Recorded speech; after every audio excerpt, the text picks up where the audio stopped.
Have you ever noticed that every time your salary goes up, your bank balance somehow stays the same? Not worse, not better, just the same.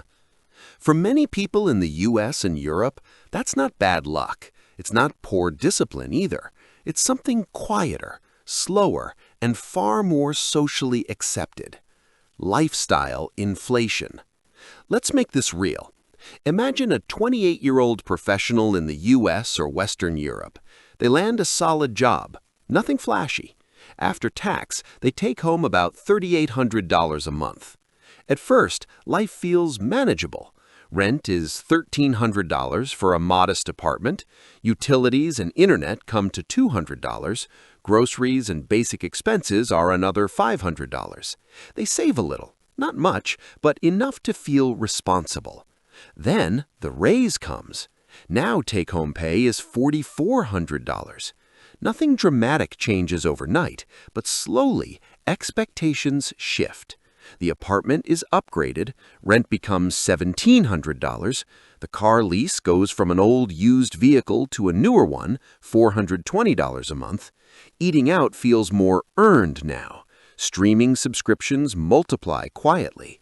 A weekend trip here, a new phone there. Credit cards don't scream, they whisper. Student loan payments are still there, but now they're blended into the background of a more successful life. At the end of the month, savings look familiar. Not zero, not growing either. Here's the hidden mistake most people never see. The problem isn't spending more money, it's locking future income into fixed lifestyle costs. Let's do simple math. That upgraded apartment costs $400 more per month. The car upgrade adds $250 more than before. Lifestyle extras add another $200. That's $850 per month. Over 1 year, that's $10,200. Over 10 years, that's $102,000, before investment growth is even considered. If that same money were invested conservatively, not aggressively, we're no longer talking about 5 figures, we're talking about delayed freedom. And this isn't about greed or stupidity, it's psychology. Humans adapt quickly. What once felt luxurious becomes normal in months. We don't upgrade because we're reckless, we upgrade because our identity changes. Higher income silently redefines what feels acceptable. A cheaper car starts to feel like a step backward. A smaller apartment feels temporary, even if it was fine before. There's also social pressure. In the US and Europe, lifestyle is often used to prove of progress, not wealth, progress. And progress feels safe. The real cost shows up much later. At 35, savings feel behind.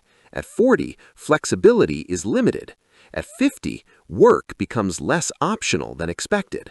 Not because income was low, but because expenses grew at the same speed. Financially intelligent people don't think in terms of upgrades, they think in terms of option value. They ask quieter questions. How expensive is this decision 10 years from now? What future choices does this remove? Does this increase my freedom or just my comfort? They're not anti-comfort, they're selective. They understand that every permanent expense is a small contract with the future, and the future always pays. This isn't about living like a monk, and it's not about guilt. It's about awareness. Lifestyle inflation doesn't destroy wealth dramatically, it erodes it politely. If this made you pause even slightly, that pause is the point. If you found this perspective useful, consider liking the video or subscribing for more calm, reality-based discussions like this.